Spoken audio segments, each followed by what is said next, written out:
आरोन का आ बोल रहा है। क्या बोल रहा है? आस्तिक बनने को मिला है चातुर्मास। और सच में ये जो महती प्रक्रिया हम आज प्रारंभ करने वाले हैं, ये बहुत दिनों से मेरी बहुत प्रबल भावना थी कि कभी नमोकार महामंत्र का अनुष्ठान करूँगा, अनुष्ठान करूँगा, अनुष्ठान करूँगा। ये भावना, मेरी दबी हुई भावना पहली बार पूरी होने जा रही है। जब मैं छोटा था तो एक अनुष्ठान में, नमोकार मंत्र के अनुष्ठान में बैठा था। उस अनुष्ठान से तब प्रभावित हुआ था, लेकिन वो लगातार लंबे समय तक था। वो भैया से बोला, भैया ने बोला नहीं महाराज जी आप ऐसा नहीं करो, विकल्प होता। मेरी भावना तो थी कि इसको लगातार रखें, 7 दिन 6 दिन फुल टाइम रखें। तो अखंड रखने की भावना मैंने भैया जी से रखी थी। तो भैया ने कहा मान जाओ महाराज जी, आप अनुभव हमको ज़्यादा है, आप सूर्योदय सूर्यास्त रखो और शुद्धि वाला रखो। वो जो मैंने देखा था उसमें शुद्धि नहीं थी, उसमें सिर्फ पाठ था। भैया जी का अनुभव ज़्यादा है, भैया जी ने ज़्यादा अनुष्ठान कराए। तो भैया जी कहना नहीं आप सुबह से शाम तक रखो, भले बाद में जिसको पढ़ना पड़े, और उसकी काउंटिंग करो। काउंटिंग करने में एक अलग आनंद की अनुभूति होगी, उसमें विशुद्धि ज़्यादा बढ़ेगी, उसका अचिंत प्रभाव रहेगा, उसका प्रभाव आपको भी रहेगा और पूरी समाज को भी इसका प्रभाव मिलेगा। तो निश्चित रूप से एक बहुत बड़ा अनुष्ठान आस्तिक बनने के लिए अपन लोगों ने यहाँ मिलकर बैठकर प्रारंभ किया है। आप भी करेंगे, मैं भी करूँगा। हाँ, और इस अनुष्ठान में पूरा प्रयास यही रहेगा कि मन की शुद्धि, वचन की शुद्धि और काय की निर्मलता के लिए कहा मैं। आप मानना नमोकार मंत्र क्या है, आप जब नमोकार मंत्र के अंदर तह तक जाएंगे तो इतना इस नमोकार मंत्र के विषय में लिखा है कि जो 1 लाख बार नमोकार मंत्र का जाप कर लेता उसे तीर्थंकर प्रगति जरूर मिल जाती है।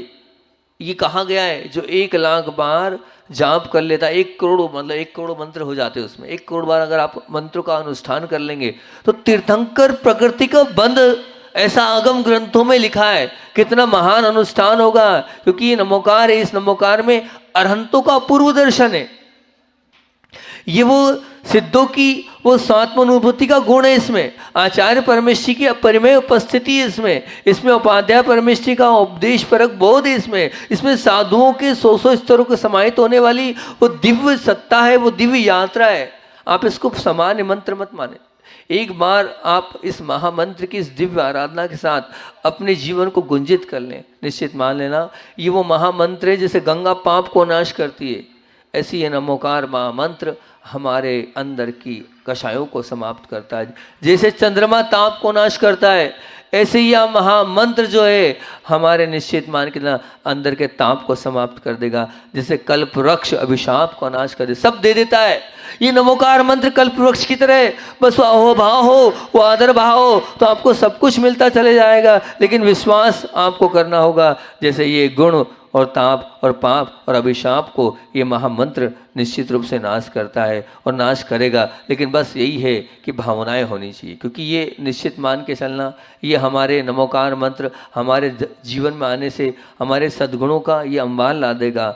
ये सद्गुणों की नींव का प्रमुख कारण होगा, ये सद्गुणों का आधार होगा, ये सद्गुणों का भंडार होगा, ये सद्गुणों का रास्ता होगा, ये सद्गुणों की पूंजी होगी, ये सद्गुणों का शास्त्र होगा। बस श्रद्धा और विश्वास से आपको इस नमोकार मंत्र पर अपनी अंतरंग निर्मलता होनी चाहिए। क्योंकि जब मैं एक बार आपको और बताऊं कि जब शास्त्रों का अध्ययन करता हूं और शास्त्रों को जब पलटता हूं तो शास्त्रों में इसकी भव्यता, इसके पावन पुण्यता के बारे में ऐसा लिखा है जिसका एक शब्द, जिस महामंत्र का एक शब्द 5 सागर के पापों को समाप्त कर देता है।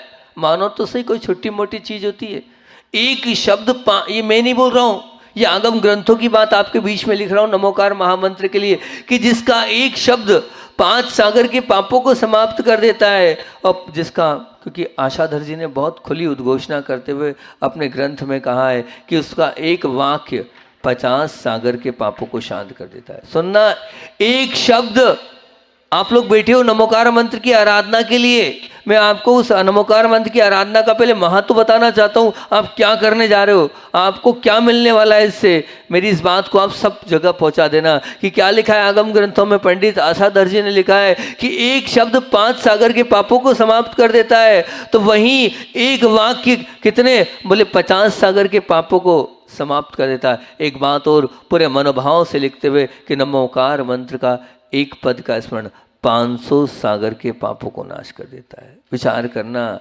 एक वाक्य और एक पद मतलब नमो वरिहंताणुम, आपने इतना ही अहोभाव से और आदर भाव से पढ़ लिया तो उस पढ़ने के माध्यम से क्या होगा, 500 सागर के पाप धुल जाएंगे, 500 सागर का पाप सब नाश होता चला जाएगा। और बड़ा आनंद आता है जब ये पढ़ते हैं कि संपूर्ण नमोकार महामंत्र को अगर 5 पद 35 अक्षर और 58 मात्राओं वाले उस महिमा मंडित मंत्र को हम एक बार अगर मनोभाव पूर्वक पढ़ लें तो अनंत अनंत जन्मों के पाप को समाप्त करने की ताकत इस महामंत्र में है। ये समान महामंत्र नहीं है भैया, बहुत महान मंत्र है। कहते हैं ना, जैसे एक माँ अपने गर्भ में उस शिशु की रक्षा करती है, अपने शिशु का वो अवेयर करती है, अपने शिशु की वो देखभाल करती है, वो हमेशा ध्यान रखती है कैसे करना है, किस प्रकार से करना है। बस उसी प्रकार ये महामंत्र नमोकार मंत्र आप जपने से आपके जीवन में शालीनता आएगी, निश्चित ध्यान रखना। और आपके जीवन में जिस तरह से माँ अपने शिशु की हर तरह से ध्यान रखती, उसी तरह से ये मंत्र आपको आपके जीवन को अच्छा बनाने के लिए आ रहा है। और इस अनुष्ठान में आपको बहुत विशुद्धि के साथ अपने आप को लगाना है, क्योंकि ये महिमा मंडित, ऐसा ही अखंडित, ऐसा ये दिव्य, ऐसा ही अपराजित, ऐसा ये महामंत्र है। इस महामंत्र को पूरी आत्मनिष्ठा और पूरे मनोभाव के साथ इसको हमें जाप करना है, निश्चित आप मान के चलना। क्योंकि मंजिल को पाने के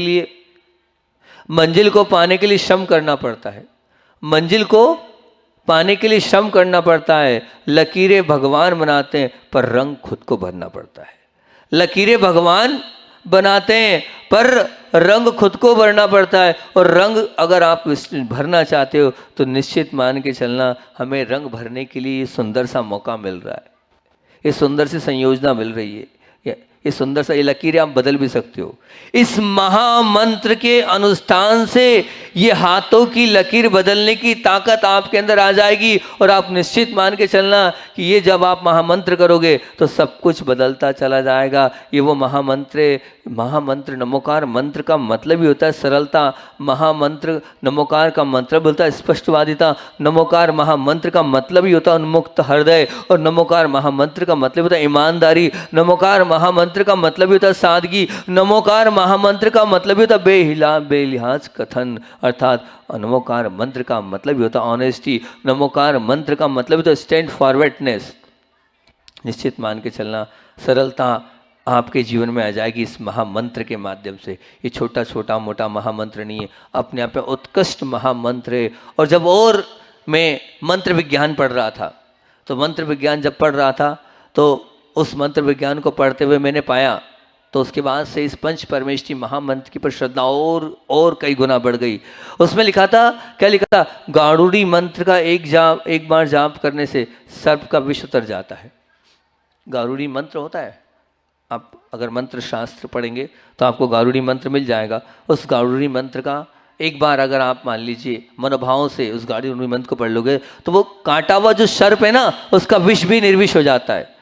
और गारुड़ी मंत्र के उस जाप से भयानक सर्प का विष भी निष्फल हो जाता है, निर्विष हो जाता है। ऐसा ही मित्रों निश्चित मान के चलना, जो नमोकार मंत्र रूपी दिव्य मंत्र का पाठ और जाप करता है, आचार्य भगवान कहते हैं उसके संसार के समस्त पाप रूपी विष समाप्त हो जाया करते हैं। ऐसा ये महामंडित शक्तिशाली और ये ऊर्जावान ये महामंत्र नमोकार है। और जब मैं हरिवंश पुराण का अध्ययन कर रहा था, हरिवंश पुराण को मैंने देखा, बड़ा अच्छा लगा मुझे कि क्या लिख दिया आचार्यों ने। क्या झूठा सा लग रहा था मुझे कि क्या झूठी बात तो नहीं है, लेकिन देखो आचार्यों की वाणी झूठी नहीं होती है, आचार्यों की वाणी अनर्थ नहीं होती है।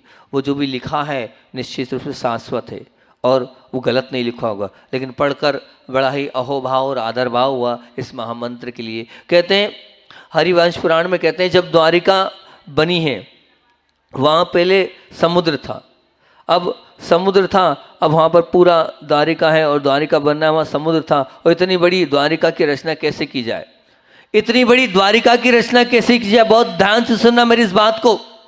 क्या लिख गए आचार्य भगवान और क्या हो गया पूर्व इतिहास में? बोले द्वारिका की रचना कर रही है और उस द्वारिका की रचना के लिए पूरी जगह समुद्री समुद्र है, कहाँ द्वारिका करें? अब सुन लो आरोन वालों, कान खोलकर सुन लो। वहां लिखा है हरिवंश पुराण में कि वहां उद्घोषणा हुई द्वारिका करनी है, रचना करनी है।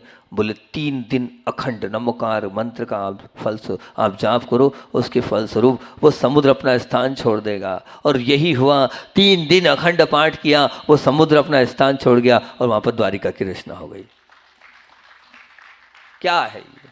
विचार करना। पानी ने भी अपना स्थान छोड़ दिया 3 दिन उस अखंड महामंत्र के अनुष्ठान से। तो मैं तो चाह रहा हूँ कि अपन ने 7-8 दिन का ये अखंड नहीं रख पा रहे हैं, कोई बात नहीं, लेकिन सुबह से लेकर शाम तक की इस मंगलमय यात्रा में अपन बहुत विशुद्धि बनाएंगे। जब वो जल स्थान छोड़ सकता है, यहाँ से वहाँ हो सकता है, तो हमारे पाप भी यहाँ से वहाँ हो सकते हैं। तो ये सब वो महामंडित नमोकार कि जो नर को नारायण बनाने वाला है। ध्यान रखना, आप नारायण बनोगे तो पंच परमेष्ठी की आराधना के बिना नारायण नहीं बन सकते। आज नर हो लेकिन नारायण बनाने की ताकत इसमें। जो मानव को महामानव बनाने वाला है, आप मानव तो हो लेकिन महामानव बन जाओगे इस नमोकार मंत्र के अनुष्ठान से, निश्चित मान के चलना। महामानव बनने की ताकत है।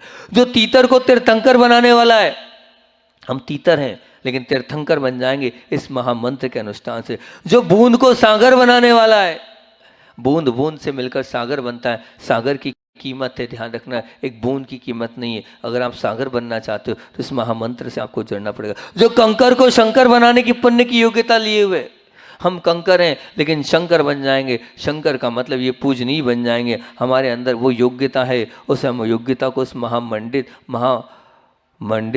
महाशक्तिशाली उस महामंत्र की अर्चना और उसकी आराधना जब हम करेंगे तो उस आत्मीय निष्ठा के साथ करेंगे, आत्मीय प्रेम के साथ करेंगे, आत्मीय अंदर की उत्कृष्ट भावना के साथ करेंगे, तो निश्चित रूप से मान के चलना हमारा जीवन उत्कृष्ट बन जाएगा, हमारा जीवन महान बन जाएगा। हमें लगता ये है ना कि ये जो महाराज जी आप बोल रहे हो, ये सब नमोकार महामंत्र के विषय में आप बार बार बोल रहे हो, इतनी श्रद्धा नहीं है, इतना हमारे अंदर उस पर विश्वास नहीं है। क्यों? क्योंकि निश्चित मानना कि हमें बचपन से मिल गया है, इसलिए वो जो बचपन से मिला है तो उसका कोई भी हमें मूल्य नहीं है, हमें पता नहीं कि क्या है। लेकिन आपको बताएं कि एक बार एक व्यक्ति को सर्प ने काटा था। मैंने उसमें जिन सरस्वती के स्वाध्याय में पढ़ा, तो वो सर्प को निर्विष एक मुसलमान व्यक्ति कर रहा है। और किस मंत्र से कर रहा है? बोले और कोई मंत्र नहीं है, जैनों का महामंत्र नमोकार मंत्र है। एक मुसलमान व्यक्ति ने उस मंत्र को सिद्ध किया और मंत्र को सिद्ध करने के बाद विष से निर्विष किया। क्या है ये? कोई छोटी मोटी बात नहीं है। ध्यान रखना, जब अपना मन पवित्र होता है तो ध्यान रखना हर चेहरे पर हमारा चित्र होता है। और दुनिया में हम कहीं भी चले जाएं, हमारा हर कोई मित्र होता है, हर कोई मित्र होता है। वो कब मित्र बनेगा? जब आपका मन पवित्र होगा। और आपका मन जब पवित्र हो गया तो निश्चित मान के चलना आपने सब कुछ कर लिया, सब कुछ प्राप्त कर लिया। वो महामंत्र नमोकार की इस दिव्य यात्रा के साथ हमें अपने आप को जोड़ना है, जो सिद्धत्व के आलोक को देने वाली है, जिसने अनंत अनंत आत्माओं को सिद्धि और प्रसिद्धि दी है। आज जो सिद्धि है, जो प्रसिद्धि है, उस नमोकार महामंत्र के माध्यम से ये वो कल्प वृक्ष के समान है, वो कामधेनु के समान है, वो चिंतामणि रत्न के समान है। जन्म ध्यान रखना, वो कल्पवृक्ष हो, चाहे वो कामधेनु हो, चाहे वो चिंतामणि रत्न हो, एक जन्म में व्यक्ति के काम आते हैं। एक जन्म में काम आएगा वो कल्पवृक्ष भी आपके, वो कामधेनु भी आपके, वो चिंतामणि रत्न भी। लेकिन ये मंत्र इस प्रकार का महामंत्र कल्पवृक्ष है, ये नमोकार रूपी चिंतामणि नमोकार रूपी कामधेनु जन्म जन्म तक आपके काम आएगा। आपने आज कर लिया और करने के बाद आपने इसे निश्चित मान के चलना, अपने जीवन को उत्कृष्ट बना लिया। मैं हमेशा एक नियम देता हूँ, आप लोगों को भी दे रहा हूँ, आप लोगों को भी दे रहा हूँ। अगर आप वास्तविकता में मेरा एक छोटा सा नियम ले लेंगे तो बहुत अच्छी बात है। और बड़ा ही मार्मिक नियम है वो। मैं मार्मिक इसलिए बोल रहा हूँ कि सचमुच में इस नियम से आप अपना कल्याण कर लोगे। अपने जीवन में एक नियम ले लो कि कम से कम एक बस एक, ज़्यादा नहीं, जितना ज़्यादा कर लो तो बहुत ही, एक का नियम ले लो कि हम एक नवजात बालक को, नवजात शिशु को नमोकार मंत्र सिखाएंगे और याद कराएंगे। इतना सा नियम ले लो कि हम एक बालक को अपने मुख से बार बार रटाएंगे और याद कराएंगे। ध्यान रखना, उसको एक बार आपने याद करा दिया, सम्यक दर्शन, सम्यक दृष्टि बना दिया, जब जब भी वो नमोकार मंत्र का अनुष्ठान करेगा, जाप करेगा, पढ़ेगा और याद करेगा, तब तक छठवां हिस्सा आपके पुण्य में आता चला जाएगा, छठवां हिस्सा आपको मिलता चलेगा। इतना सा नियम ले लो कि हम एक नवजात जिसने अभी तक नमोकार मंत्र को याद नहीं किया है, हम उसको याद कराएंगे, उसको सिखाएंगे, उसको पढ़ाएंगे, उसको उस बोध से जोड़ेंगे, तो निश्चित रूप से वो आपका जीवन अच्छा बनता चला जाएगा। क्योंकि ये नमोकार मंत्र एक अपने आप में सविचार से निर्विचार की यात्रा है, उसका पावन मापदंड है। समझना, सब विचार से निर्विचार। जब इसको हम पढ़ते हैं, हम विचारों में उलझे, हम टेंशन में उलझे, हमारे अंदर इतने आद्रोत परिणाम चल रहे हैं, उस सब विचार से आप निर्विचार की ओर जाना चाहते हो, बड़े परम पावन भाव से इस नमोकार महामंत्र का उच्चारण करना। ध्यान रखना, पहले भी मैंने कहा आप लोगों को, फिर आज कह रहा हूँ, इसलिए आज जरूरी कहना जरूरी है मेरे लिए, क्योंकि अभी आप नमोकार महामंत्र का अनुष्ठान करने जा रहे हैं। और कल माँ ने आपके सामने बोला था, उदिता माँ ने बहुत सुंदर सा वक्तव्य दिया था। ये बात तो मैं पहले से कहता आ रहा हूँ कि नमोकार मंत्र इतनी बड़ी पावरफुल शक्ति, इतनी बड़ी पावरफुल ऊर्जा है, लेकिन हम उस पावरफुल ऊर्जा और शक्ति को समझ नहीं पा रहे हैं। क्यों नहीं समझ पा रहे हैं? मैंने इसीलिए सबको, दीदी जा रही थी, मैंने बिठा लिया, मैंने कहा बैठ जाओ, कुछ अच्छी चीज़ बताऊँगा और उस अच्छी चीज़ को आप सुन लो। आज नमोकार मंत्र हमारे पास है, लेकिन नमोकार मंत्र का उच्चारण हम सही नहीं कर रहे हैं। नमोकार मंत्र का शुद्ध वाचन हम नहीं कर रहे हैं। उस शुद्ध वाचन, उस शुद्ध उच्चारण के कारण जो रिजल्ट हमें मिलना चाहिए, जो फलादेश हमें मिलना चाहिए, वो हमें नहीं मिल पा रहा है। मुख्य बात आपसे मैं बोल रहा हूं, अगर आप यहाँ लोग बैठे हो, ज्यादा पढ़ने के लालच में उसको अशुद्ध मत पढ़ना। इतनी विशुद्धि से पढ़ना, इतने अहोभाव से पढ़ना, इतने आदर भाव से पढ़ना। मैं आपको आज उच्चारण सिखाने को समय मेरे पास नहीं है, मैं अगर पूछूंगा तो देर लग जाएगी। लगभग 99% लोग उसको उच्चारण गलत करते हैं, 99% लोग उच्चारण गलत करते हैं। तो कैसे करना है उसका उच्चारण, पूरा मेरी तरफ ध्यान देना, उसी प्रकार से उच्चारण करना। सच कह रहा हूँ, बड़े अल्टीमेट रिजल्ट मिलेंगे आपको। खुद को लगेगा 6 दिन बाद कि मैं किसी और, कोई ऐसी उपलब्धि मेरे जीवन में आएगी और किसी और शरीर में प्रवेश कर चुका हूँ। अगर आप लगातार उसका वाचन करेंगे तो देखिए, हालांकि फिर भी आप नहीं मानते हो तो ऐश्वर्य, चलो तुम नमो हरियंताणम बोल के बताओ। पहले ईश्वर जिंदा बोले, महाराज हमको तो आता था, ऐश्वर्य बोल दे तो क्या कर लेंगे। पहले मैं बोलो बैठ जाओ, बस इतना ही, बैठ जाओ। अब देखो भैया ने क्या गलती करी। हाँ, अब भैया ने, सुनो, अरे बैठ जाओ भैया। अब भैया ने क्या गलती करी, अभी रुक जाओ। भैया ने क्या गलती करी, अब आपसे मैं बता रहा हूँ मुख्य गलती क्या आएगी। मुख्य गलती आपके बीच में ये जो है अणा है, क्या है, अणा। अणा में जीभ कहाँ जाएगी, पीछे मुंह होके जाएगी। ध्यान से सुन लो, जो लोग अनुष्ठान में बैठने वाले उनको ध्यान से सुन लो, इधर कहाँ जाएगी, पीछे जाएगी। अगर आप उच्चारण कर रहे हैं तो अणा, ना नहीं, दांत पर नहीं। आप लोग दांत पर जीभ लगा रहे हो, दांत पर नहीं, जीभ कहाँ जाएगी, अणा, नमो, यहां जीभ जाएगी। ठीक, एक गलती। दूसरी गलती क्या है, वहां म है, म नहीं, आपने म बोला, नमो हरियंताणम, वो म नहीं है, वह अनुस्वार है।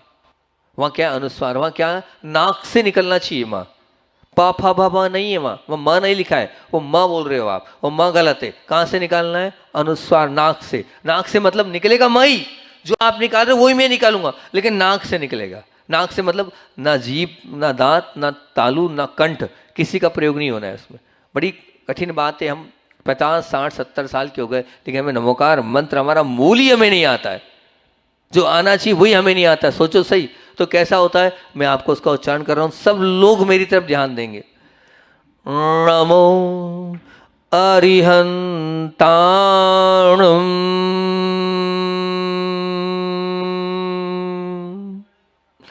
नमो सिद्धाणम,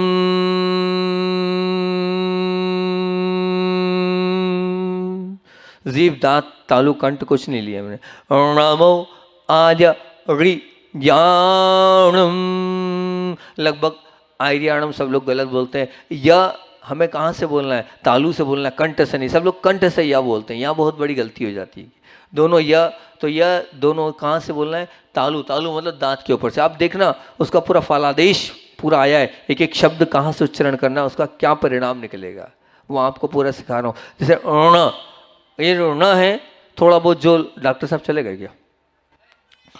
डॉक्टर साहब बैठे हैं, ये योग की क्रिया सिखाने आपको आए हैं, और मूल तो इनके ही कारण मैंने ये बुरा अनुष्ठान रखा है कि जितने लोग यहाँ बैठेंगे शिविर में उन सबको इस महामंत्र से ठीक करना चाह रहा हूँ मैं।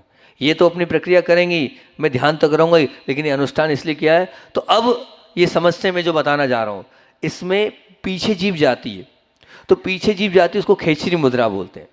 तो खेचरी मुद्रा पीछे मूव करके हम जब जीभ को ले जाते हैं तो खेचरी मुद्रा होती है। उस खेचरी मुद्रा में ऊपर से जो पीछे वाला स्थान है, वैष्णव संप्रदाय के साधु जीभ काटते हैं।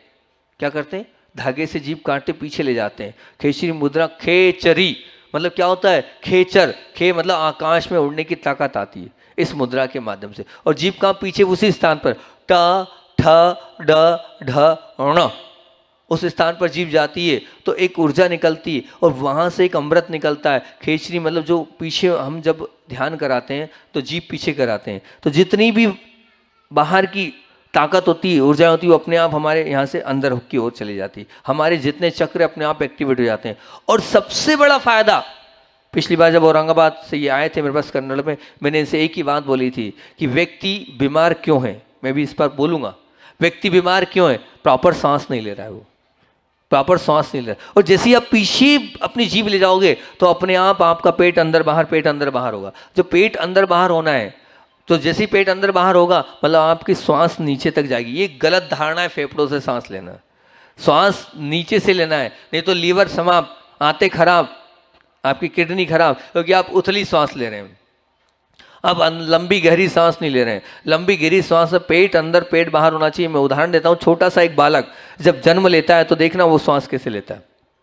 कोई माँ को देख लेना, वो समझ जाएगी अगर उसने बच्चे को पाला पोसा तो पेट अंदर बाहर होता है। वो एक छोटा बच्चा जब तक ना समझ होता है तब तक पेट से लेता है, जैसे ही समझदार होता है वो उतली सांस लेता है। वो वहीं से उसकी बीमारी प्रारंभ हो जाती है, वहीं से उसके ऑर्गन्स में जो है ताकत पहुँचना खत्म हो जाती है। तो जैसे ही जीभ आप पीछे ले जाओगे, आप 10 मिनट जीभ पीछे लगा के रखो, क्या होगा उससे? आपका अपने आप पेट अंदर बाहर होगा, प्रॉपर सांस लेने लग जाओगे आप, वो स्थान जागृत हो जाएगा। मैं सबको बोलता हूँ, जिसको भूख प्यास मान लो विजय प्राप्त करना हो, उपवास लंबे समय तक करना हो, वो कुछ नहीं करे, जीभ को पीछे रखे। जीभ को पीछे रखेंगे, चिपका कर आप पीछे रखेंगे, मुंह करके अगर आप जीभ को पीछे रखेंगे तो आपको भूख प्यास लगेगी नहीं, पता नहीं चलेगा। हम 1 दिन हो गए, 2 दिन हो गए, 4 दिन हो गए, वहाँ से एक अमृत झलक, वो अमृत निकलता है, उस अमृत का पान आप अपने करते आप चले जाएंगे और आपको भूख प्यास का पता भी नहीं चलेगा। बहुत अल्टीमेट चीज़ें बहुत सारे लोगों को मैंने करवाई है और बहुत सारे लोगों ने उसको किया भी और कहा भी आके, हाँ महाराज जी हमारा पित्त बढ़ता था, पित्त नहीं बढ़ा, हमें ऐसा अनईजी सा लगता था, हमें बहुत भूख लगती थी तो वो भी नहीं लिया, हमें प्यास लगती थी। सब भूख प्यास पर विजय प्राप्त करते हैं योगी लोग। इस खेचरी मुद्रा को पीछे जीभ ले जाते हैं, चिपकाते हैं और बैठ जाते हैं इस मुद्रा के साथ। ये प्राण मुद्रा कहलाती है। इस मुद्रा के साथ बैठ जाते हैं और फिर क्या है, नीचे घंटों घंटों बैठे हैं। मुझसे कहते हैं महाराज आप कैसे बैठते हो? भाई यही 2 चीज़ें मेरी, एक ये मुद्रा, इसको प्राण मुद्रा बोलते हैं, और एक जीभ को पीछे ले जाता हूँ, मोड़ लेता हूँ, बैठ जाता हूँ, घंटों बैठ जाता हूँ, पता नहीं चलता, कोई ज़रूरत नहीं रोटी पानी की। तो वो पावरफुल स्थान है जीभ को पीछे ले जाना ना। अब वो जो पावरफुल स्थान है इसको बार बार टच करना है और आप ना बोलते हो, ना नहीं बोलते हो। बोलना रोना है और आप क्या बोल रहे हो? ना बोल रहे हो। ये मूल में भूल है, कितनी बड़ी गलती हो रही है। तो आप इसको समझने का प्रयास करें। हम उच्चारण शुद्ध करेंगे और एक एक मंत्र का अनुष्ठान का प्रभाव है।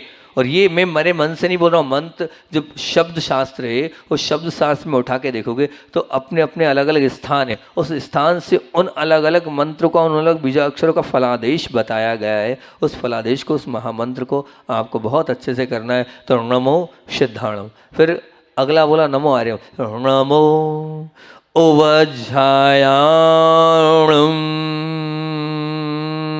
माँ ऐसे ही आना चाहिए, ध्यान रखना, जैसे मैंने माँ किया है।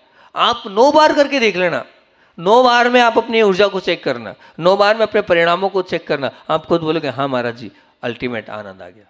अभी तक उच्चारण ही ठीक नहीं किया था तो मंत्र का प्रभाव कहाँ से पड़ता। फिर नमो लोए सव साहुणम, ये उच्चारण है। अब मान के चलना इस उच्चारण के साथ ही नमोकार मंत्र का आपको अनुष्ठान करना है, क्योंकि विकल्प से निर्विकल्प पावन होने का ये स्रोत है। इस महामंत्र को शुद्ध पढ़ेंगे तो आप निर्विकल्प बन जाएंगे, और शुद्ध नहीं पढ़ेंगे तो निर्विकल्प नहीं बनने वाले हैं, क्योंकि ये महामंत्र अरिहंतों में ध्यान रखना, इसे अरिहंतों ने भी जपा है, जिन्होंने अपनी दिव्य आत्म गुणों को प्राप्त कर लिया। वे विनय किसकी करना है? जो मोक्ष मार्ग के नायक हैं और अन्यों को भी मोक्ष मार्ग पर चलाते हैं, ऐसे आज्ञा और आदेश और ऐश्वर्य के मालिक ऐसे आचार्य करना। वो विनय किसकी करना है? उनकी जो खुद पाठक हैं और जो धर्म संबंधी सबको पढ़ाते हैं, साधकों को पठन पाठन कराते हैं। वो विनय किसकी करना है? जिनके जो समुद्र के समान गंभीर हैं और गज के समान स्वाभिमानी हैं और आकाश के समान निरालंबी हैं, जिनकी साधना का कोई छोर नहीं, जो श्रवण और साधकों की राह में अपने साथ ले जाने वाले। किसी व्यक्ति विशेष के नाम की यहाँ पर कोई घोषणा नहीं करी, व्यक्ति के लिए नहीं, ये एक जैन व्यक्ति करे इसके लिए नहीं। ये महामंत्र जैनों का नहीं है, निश्चित मान के ध्यान, आप ये मत मानना ये महामंत्र जैनों का है, नहीं, बिल्कुल नहीं। यहाँ किसको नमन किया है? यहाँ पर व्यक्ति और गुणों की अर्चना और गुणों की वंदना की गई है, यहाँ गुणों को प्रणाम किया है, इसलिए सार्वभौमिक मंत्र है। और इस मंत्र को जिसकी बहुत बड़ी उद्घोषणा की, ऐसो, बस अंतिम बात बोलकर अपनी बात को विराम कर रहा हूँ कि अंतिम क्या लिखा? ऐसो पंच नमो यारो सव्वा पाव पणाचनो। मतलब ये आश्चर्यचकित घोषणा क्या करिएगी कि ये मंत्र कैसा है? समस्त पापों को नाश करने वाला है। ऐसे कैसे हो सकता है? ऐसे कैसे हो सकता है कि नमोकार मंत्र का जाप सब प्रकार के पाप को समाप्त कर दे? तो मैंने ये समझा कि नमोकार मंत्र जो है पाप समाप्त नहीं होते, नमोकार मंत्र से पाप समाप्त नहीं होते। फिर महाराज जी ये क्यों लिखा है? ऐसो क्या बोलते? ऐसो पंच, बोलो ना, सव्वा पाप प्रणाशनो, क्यों लिखा? आप बोल रहे हो कि नहीं ये सब पाप को समाप्त तो नहीं करता है, ऐसा क्या है? फिर ऐसी बातें क्यों लिखी? तो ऐसा कैसे हो सकता है कि नमोकार मंत्र का जाप जो है सब पाप उससे समाप्त हो जाते हैं? तो मैंने जो समझा वो मैं आपको बीच में रख रहा हूँ कि नमोकार मंत्र पाप के समाप्त नहीं होते, बल्कि नमोकार मंत्र हम जब जपते हैं तो हमारे आसपास ऐसा औरा तैयार हो जाता है, ऐसा आभा मंडल तैयार हो जाता है, ऐसी लेशा मंडल तैयार हो जाता है कि पाप करने का मन ही नहीं होता है। पाप करने का मन ही नहीं होता है। तो पाप करने का जब मन ही नहीं होता है तो निश्चित आगामी काल में हमारे पाप बंधेंगे नहीं, तो फिर कुछ होना ही नहीं है। इसलिए हम अचिंत और महिमाशाली इस महिमा मंडित मंत्र को जपने से और इस मंत्र की आराधना करने से, ये पुण्य प्रदायक मंत्र है, पापों का विमोचन करने वाला ये दिव्य मंत्र है। तो इसलिए अंतिम बात बोलकर अपनी बात को विराम कर रहा हूँ कि जिंदगी के पन्नों पर कुछ ऐसा लिख जाए, जिंदगी की पन्नों पर कुछ ऐसा लिख जाए जो पवित्र पुस्तक था सुबह और शाम पढ़ा जाए, जो पवित्र पुस्तक था सुबह और शाम पढ़ा जाए। तो कुछ ऐसा लिख जाओ आप इस महामंत्र के माध्यम से, अपने जीवन को उत्कृष्ट बना लो, अपने जीवन को अच्छा बना लो और अपने जीवन में आप महानता प्राप्त कर सकते हो इस महामंत्र के माध्यम से। बार बार इतनी मैं उद्घोषणा पूरा आधा घंटा, और आप कहो ना मेरे से बोल दिया गया है महाराज जी आहार पे उठना नहीं, तो मैं अभी 2 घंटे भी इस महामंत्र के लिए बुलवाओगे तो बोलता चला जाऊंगा, बंद नहीं होने वाला। इतना अंदर से अहोभाव महामंत्र नमोकार के प्रति मेरा है। तो ये महामंत्र जो अपन अनुष्ठान करे बड़े अहोभाव से, बड़े आदर भाव से, ये विशुद्धि का मौका मिला है, इसको छोड़ना मत। इस अनुष्ठान में जितना दे सकते हो उतना देना, जितना कर सकते हो उतना करना, अपनी भी विशुद्धि बढ़ाना। और जितने रोगी आ रहे हैं, जो आ रहे हैं, इस महामंत्र की सचिंत इस आभा मंडल में, इस ऊर्जावान इस नमोकार मंत्र की आराधना से वो सब स्वस्थ हों, अपने लिए नहीं लेकिन जितने आ रहे हैं वो सब स्वस्थ हो जाए। इस भावना से अपन ये 8 दिन का मंगलमय नमोकार महामंत्र का अनुष्ठान करेंगे और इसके माध्यम से सबका जीवन अच्छा बनाएंगे। यही ये सार्वभौमिक और सार्वकालिक मंत्र है। इस मंत्र को हम सब मिलकर सभी जपेंगे। बोलिए आचार्य विद्यासागर जी महामुनि राज की जय।